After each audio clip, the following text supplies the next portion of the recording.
این دو پهلوان با لقب پوستی پلنگپوش که هر دو مشهور هستند، به هر دو پهلوان برای کار تمنا داریم.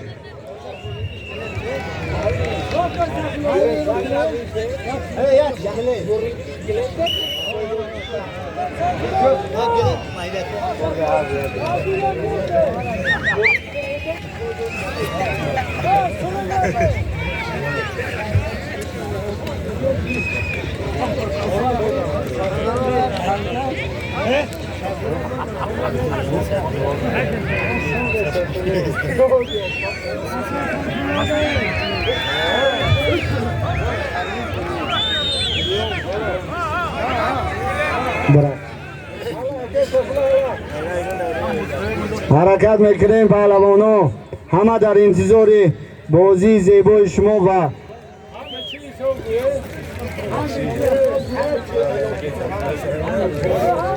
در این بازی تمام نمود گوشتینگیری اجازت است.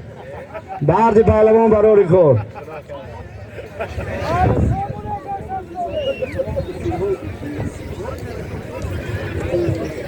Merhaba kardeş geldiniz.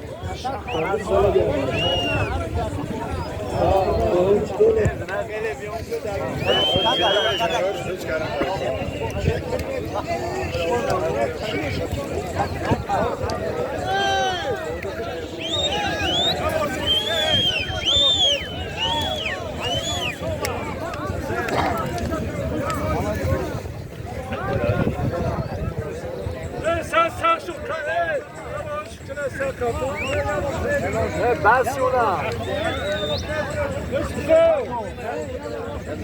نه تی دیگه بس